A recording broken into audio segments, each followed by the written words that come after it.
The mist in those mountains never seemed to lift, it clung to the trees, the cabins, and the silence itself like something alive.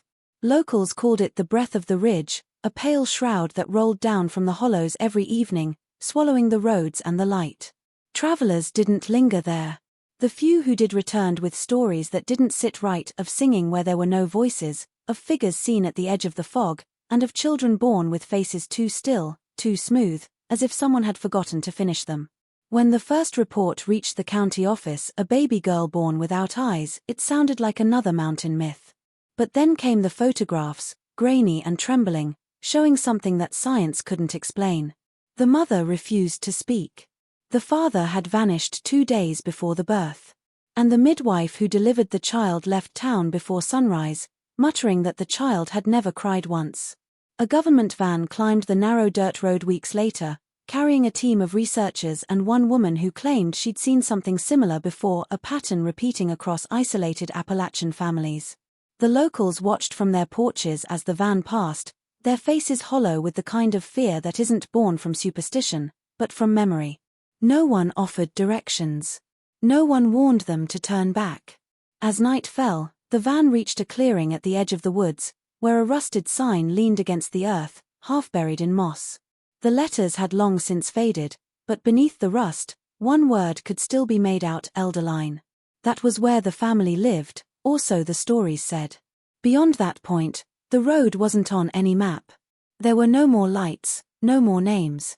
Only the dark whisper of the forest and the sound of something moving where the wind should have been still. The first turning point begins when a government health team is dispatched to a forgotten Appalachian hollow after a chilling report reaches state authorities: a newborn girl has entered the world without eyes. The incident isn't dismissed as a fluke or an isolated deformity. Rather, it arrives at the end of a long chain of whispers, rumors, and unreported tragedies buried in those mist-covered hills. 4 years, the region had been marked by strange births, malformed infants, and entire families who lived and died without ever leaving their small, decaying homesteads. What began as hushed talk in local clinics finally made its way to government ears when a terrified young nurse leaked a photograph of the infant to a colleague in the city. The image was almost unbearable to look at: a tiny, motionless face, perfectly formed except for the 2 smooth, skin-covered hollows where eyes should have been.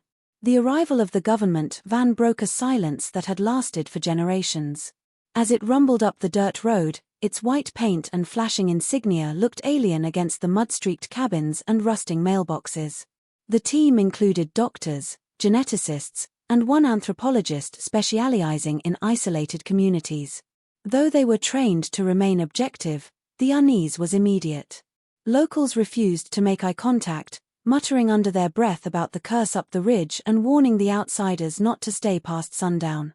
The deeper the team went, the more apparent it became that they weren't just investigating a medical anomaly, they were stepping into a world untouched by time, where science was a foreign language and silence was inherited like a surname. The infant's mother lived in a weathered cabin tucked beneath a canopy of pines so thick the daylight itself seemed afraid to enter. When the team arrived, she sat by the fire holding the baby, her face hollow with exhaustion and fear. She said little, her eyes darting toward the window as if something waited outside in the trees. When asked about the child's father, she hesitated, then whispered that he had gone into the woods 2 days before the birth and hadn't returned. The health workers recorded her statement but noticed something chilling: there were no photographs, no birth records, and the nearest clinic claimed to have never treated the family. It was as if they didn't exist beyond that valley. As the team collected samples and took their notes, an unspoken dread filled the cabin. The air felt heavy, almost watchful. From the woods came the faintest sound, a low, rhythmic hum, like someone singing far off in the fog. The anthropologist turned toward the sound, but the others ignored it, too eager to leave before darkness swallowed the road behind them. What none of them yet understood was that the child was only the newest link in a chain that stretched backward for centuries. When word of the government team's arrival spread through the hollow, the air seemed to thicken with fear. People stopped talking on their porches and slipped quietly inside their homes, shutting doors that had once stayed open even through stormy nights. The team soon realized that their presence had disturbed something deeper than superstition, a wall of silence that had protected a dark legacy for generations. Every attempt to gather information from locals ended the same way: tight lips, downcast eyes, and vague gestures toward the woods beyond the ridge. The townsfolk spoke of the family up the ridge, but never by name, as though the mere act of saying it might summon something. Their tone carried a mix of dread and pity, suggesting that whatever lived up there was not entirely human anymore, not in the way outsiders would understand. The team's lead doctor tried to approach the situation logically, offering medical assistance and promising confidentiality, but even that couldn't pierce the fear that held the community hostage. One old woman at the general store finally muttered, almost under her breath, that the ridge was a place where the blood runs in circles. When pressed for details, she simply turned away, pretending not to hear. That phrase haunted the anthropologist more than anything else. Blood running in circles, it sounded less like folklore and more like a diagnosis of something monstrous hidden beneath generations of secrecy.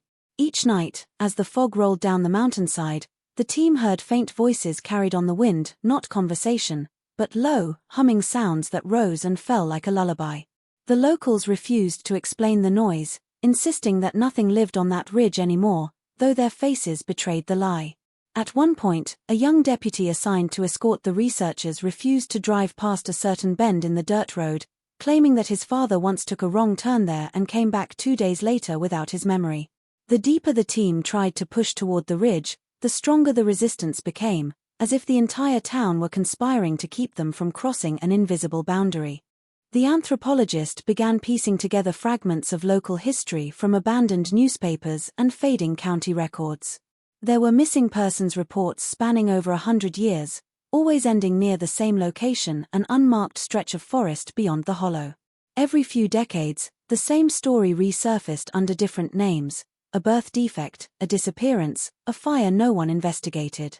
Yet each time, the pattern folded back on itself, always leading to the family that refused to leave the ridge. The more the team learned, the clearer it became that the silence of the locals wasn't protection for outsiders. It was protection from them. They weren't guarding a secret, they were containing it. The anthropologist, driven by an uneasy curiosity, spent her nights combing through the county archives and abandoned church basements, hoping to find something that would explain the generational deformities. In one of the oldest parish buildings, she stumbled upon a stack of brittle, dust-covered ledgers from the late 1800s. Their pages were warped with dampness, the ink faded but still legible enough to reveal a pattern that made her blood run cold. The names recorded in the baptism and marriage sections were nearly identical across decades. Fathers and sons shared the same first names, mothers and daughters, too. The same surnames appeared over and over, circling back upon themselves like a wheel refusing to turn forward. Even more unsettling were the dates: multiple births registered on the same days, years apart, and entire branches of the family that seemed to vanish without any recorded deaths. It was as though time had become trapped in that valley, forcing one generation to repeat the sins of the last. The anthropologist traced one family line in particular, the elder line name, the same word she had seen rusting on the sign at the edge of the woods.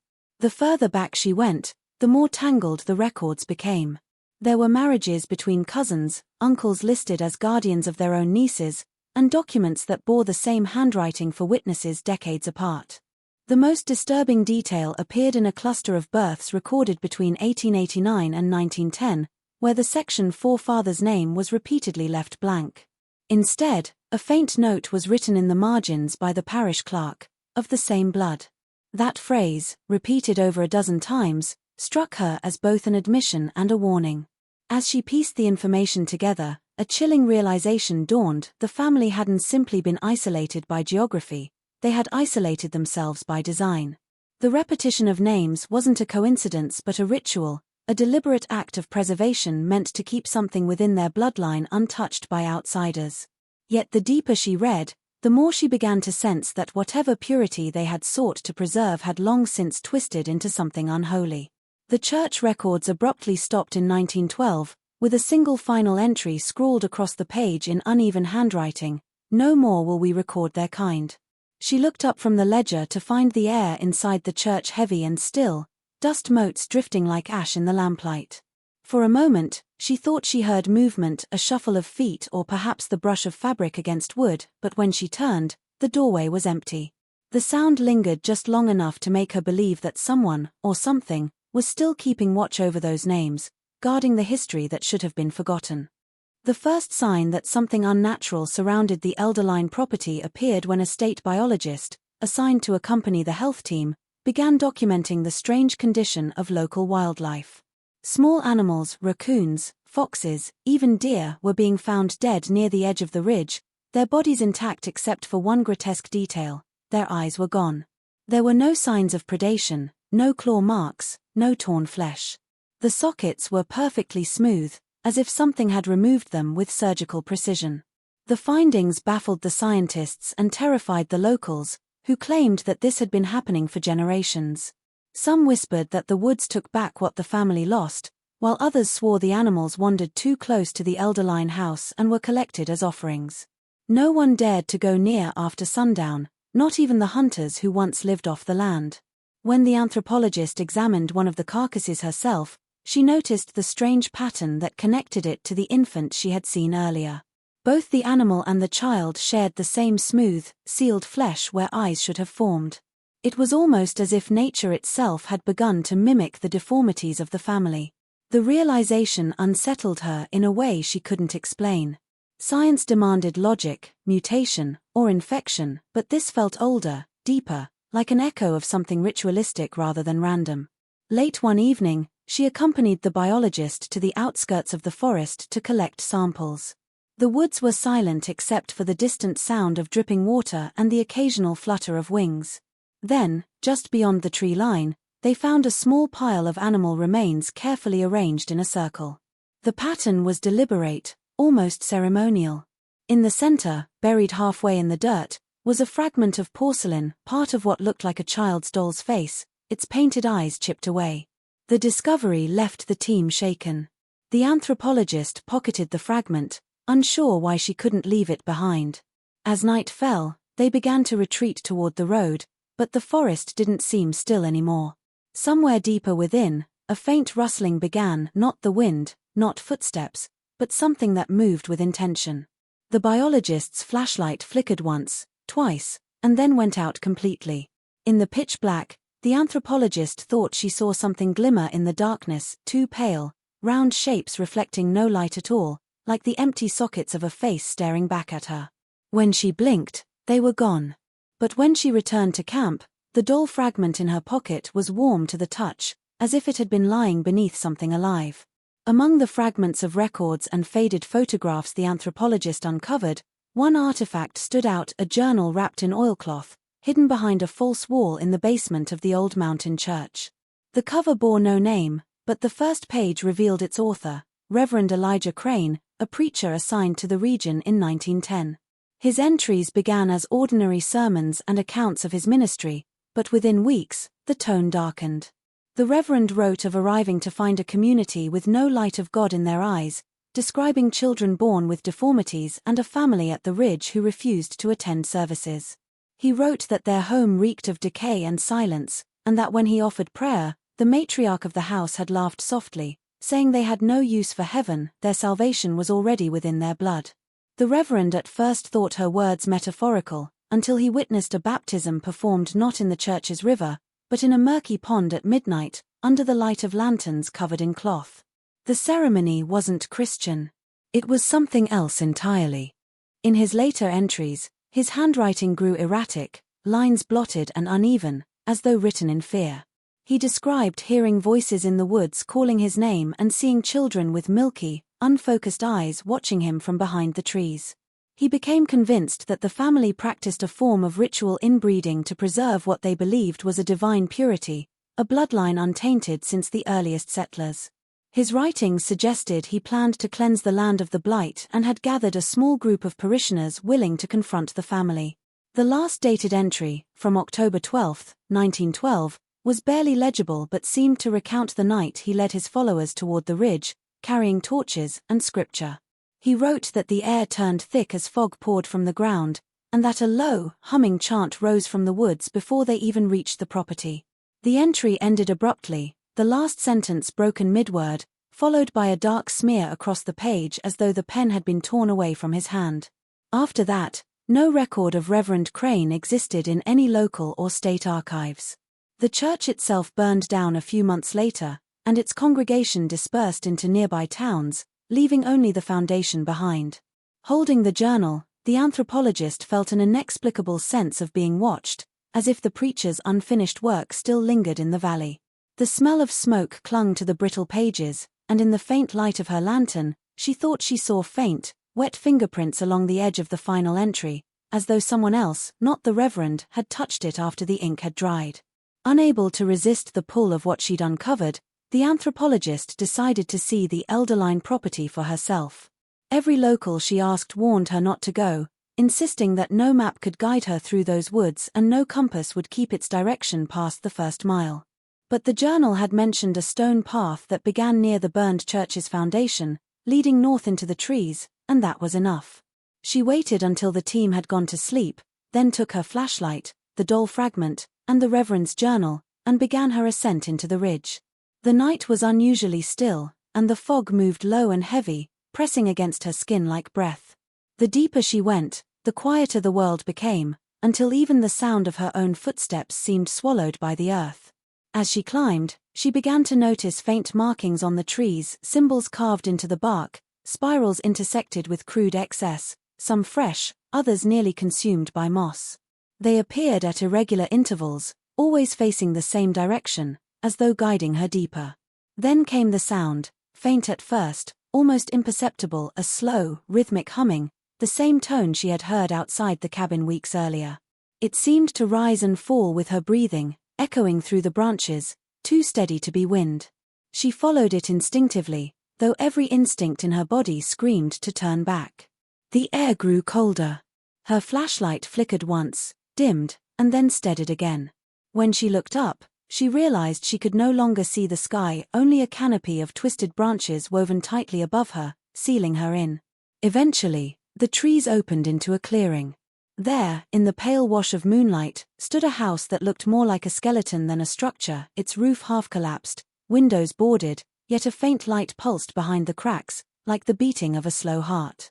The humming grew louder now, layered with what sounded like multiple voices, old and young, merging into one droning chant. Her pulse quickened. She took a step forward, and the ground beneath her groaned, not with the brittle crunch of leaves, but with the hollow resonance of something buried beneath the soil. She crouched and brushed away the dirt, uncovering shards of porcelain like the fragment she carried, scattered in a wide circle around the clearing. Before she could move, the humming stopped. Silence fell so suddenly it felt alive. Then, from within the house, came the faintest sound of a woman's voice singing a lullaby, old, cracked, and mournful. The door creaked open a few inches, though no light escaped from inside. And for a moment that stretched like forever, she thought she saw something at the threshold, a small shape, head tilted, its face smooth and eyeless, swaying gently to the tune. The anthropologist stood frozen in the clearing, her breath visible in the cold air as that haunting lullaby drifted from the ruined house. The melody carried an unnatural calm, slow and deliberate, the kind of song that mothers hum to lull a child to sleep, yet its tone was off, too heavy, too hollow. Drawn by a force she couldn't define, she moved toward the door. Each step sank into the damp soil, and the boards beneath her feet moaned in protest as she crossed the threshold. The air inside the house was thick with the smell of mildew and age, mixed with something sweeter, like decaying flowers. Her flashlight beam wavered across walls that were lined not with wallpaper but with dozens of framed portraits, their glass cracked, their colors faded almost to gray. Dust hung in the air like suspended ash. She approached the nearest portrait and felt her stomach tighten. It showed a woman in an old-fashioned dress, her posture rigid, her hands folded neatly in her lap. But her face was wrong, blank and eyeless, the sockets smoothed over by the painter's brush. Moving her light across the wall, she saw more of them, row after row of women, each face eerily identical, each missing eyes. The frames stretched back generations, judging by the clothing and aging styles, yet the resemblance was undeniable. Even when the paint darkened or the paper cracked, their bone structure, the shape of their mouths, even the tilt of their heads, all the same. One particular portrait drew her closer. It was newer, perhaps no more than 20 years old, its canvas less decayed than the rest. The woman in it had the same eyeless features, but something about her expression seemed alive, almost aware. The anthropologist felt a tremor run through her hand as she brushed the dust from its corner, revealing a faint signature beneath the paint, *E elderline. *A self-portrait. The realization hit her with quiet horror. The women hadn't been painted by others, they had painted themselves, generation after generation, replicating the same image of absence. As she backed away, she noticed that the portraits weren't just hanging on the walls. Some leaned against the floorboards, stacked in piles, others hidden behind overturned furniture as though someone had tried to conceal them. The deeper she went into the house, the more oppressive the silence grew. Her flashlight caught a glint of metal, a small, rusted frame nailed directly into the wooden beam. In its center, instead of a painting, was a mirror, blackened with age. When she lifted her light, her reflection shimmered faintly, distorted by streaks of grime. Then, for a fleeting second, the reflection blinked, though her own eyes had not. She stumbled backward, the beam jerking wildly across the walls, and every eyeless portrait seemed to be looking straight at her. Deeper in the house, past the room lined with portraits, the anthropologist found a narrow staircase that groaned under her weight as she descended. The air below was colder, damp with the smell of rot and something older, an odor that seemed to seep from the wood itself. Her flashlight revealed a low-ceilinged cellar, its walls made of stone blackened with soot. In the center sat an old woman in a rocking chair, facing away from her, humming the same lullaby that had led her into the woods. The chair creaked with each gentle motion, back and forth, the sound echoing through the small space like a heartbeat. When the anthropologist stepped forward and spoke, the humming stopped. The old woman turned her head slightly, revealing a face pale as candle wax, her eyelids fused into smooth, unbroken skin. The anthropologist's instinct was to retreat, but something about the woman's stillness kept her rooted. She spoke softly, asking if she was part of the elderline family. The old woman gave a faint smile, her milky skin stretching thin over sharp bones. Her voice, when it came, was calm and measured, almost reverent. She said they had lived in the ridge since before the world forgot them, that outsiders brought sickness not of the body, but of the soul. Their family, she said, had once made a vow to keep their blood clean and listening, to never let it mix with those who could not hear the forest speak. The anthropologist asked what she meant, but the woman only laughed, a dry, papery sound, and said that the forest told them what to do, that it had chosen who could see and who should not. She continued speaking in fragmented phrases, describing how the first mother of their line had lost her eyes willingly, believing she would see more in darkness than light.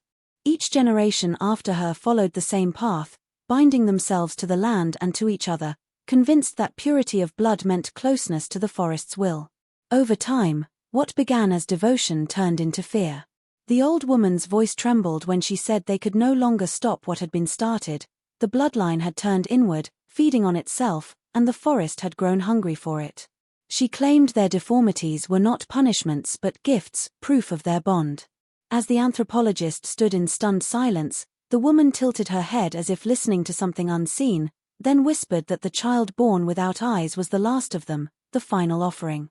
Her rocking slowed, the chair creaking once, twice, then stopping altogether. The light flickered, and in that moment, the anthropologist thought she saw thin, pale roots coiling beneath the woman's chair, threading into the floorboards like veins. The anthropologist left the cellar shaken, her mind reeling with the old woman's words. She wandered through the house until she reached what looked like an old nursery. The wallpaper had peeled away in long strips, revealing carved etchings beneath, spirals, circles, and crude symbols that matched the ones she had seen on the trees outside. A small cradle sat in the corner, its wood warped and blackened by age, and beside it lay a bundle of rags tied with a faded ribbon. Inside, she found something that froze her completely, a collection of tiny linen cloths, each stiffened with reddish stains and marked by two perfect circles of darkened thread. They weren't remnants of decay but of something intentional. It took her several moments to realize what they were: bindings, the kind used to cover a newborn's eyes.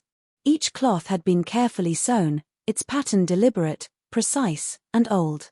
The air in the room felt heavy, as if it carried the echo of every cry that had never been allowed to sound. Digging through the drawers of a nearby cabinet, she discovered a series of journals written in the same looping handwriting. They belonged to various women of the elderline family, each describing the birth of their children and the offering that was to follow. The entries began almost lovingly, with words about preserving the gift, keeping the vision pure, but as the years passed, the tone shifted to desperation and guilt. One mother wrote that the watcher had to be appeased with blindness, that to allow a child to see the world of men was to break the pact and bring ruin upon them all. The ritual wasn't born from disease or divine curse, it was human hands that had sealed each infant's eyes, carrying forward a tradition mistaken for holiness. The anthropologist's breath came shallow as she read the final entry, penned in shaky ink decades earlier. It described the last ceremony in detail, the chanting of the lullaby, the dipping of cloth in warm oil, the binding of the child's face as family members stood in silence. The mother who wrote it confessed she could still hear the sound of her baby's breathing as the forest grew quiet, as though something vast and unseen had accepted their offering. The realization hit the anthropologist with unbearable clarity. The blindness was not nature's punishment but an inheritance of cruelty disguised as faith. She stumbled back from the cradle, trembling, and looked toward the window. The fog outside pressed against the glass like a living thing, pulsing faintly with the rhythm of her heartbeat. For a moment, she thought she saw movement in the mist, the outline of small figures standing just beyond the trees, their heads tilted upward, faces smooth and eyeless, waiting for her to finish reading what they had never been allowed to forget. When dawn came, the forest around the Elderline Ridge looked deceptively calm. The anthropologist had spent the night in the old house, her nerves raw from what she had uncovered. She packed the journals, the doll fragment, and the stained bindings into her satchel, determined to take them back to the team as proof. But when she stepped outside, she saw something strange: tire tracks, dozens of them, pressed into the mud where the clearing met the old path. Down in the valley, the faint hum of engines echoed through the mist. By midday, a convoy of government trucks rolled into the hollow, their insignias painted over in dull gray. Men in protective suits began marking trees and placing warning signs that read *contaminated zone. Do not enter. The official reason, they said, was environmental contamination from an old mine. The locals didn't question it. They simply watched in silence as strangers sealed off the only road leading toward the ridge. The health team was ordered to leave immediately. The anthropologist tried to protest, insisting there was no contamination, that the truth needed to be recorded, but her words met blank stares. Her notes were confiscated, her samples taken, and by evening, the entire area was cordoned off behind chain-link fences. That night, she stayed alone in her motel room, staring at the single remaining item they hadn't taken, the porcelain fragment she'd hidden in her coat pocket. Under the dim light, she noticed something she hadn't before. Etched faintly along the edge were the words "we do not see to be seen." She turned it over in her palm, and for an instant, the surface felt warm, pulsing faintly as though alive. 2 days later, when the government teams packed up and left, the anthropologist was nowhere to be found. Her motel room door was locked from the inside, her bag still on the bed, the fragment lying on the nightstand. A neighbor claimed they'd heard humming just before sunrise, a soft lullaby echoing through the thin walls. Search parties combed the woods for days but found nothing. Then, weeks later, hikers passing through the sealed ridge reported seeing a woman walking at dusk along the tree line.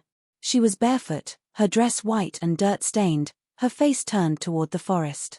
They said she never blinked, never looked away, and when the light caught her features, they realized she had no eyes at all. The forest was quiet as she disappeared into the fog, her humming faintly rising and falling with the wind, as though she were singing a lullaby that did not belong to her but to the blood that would never stop remembering.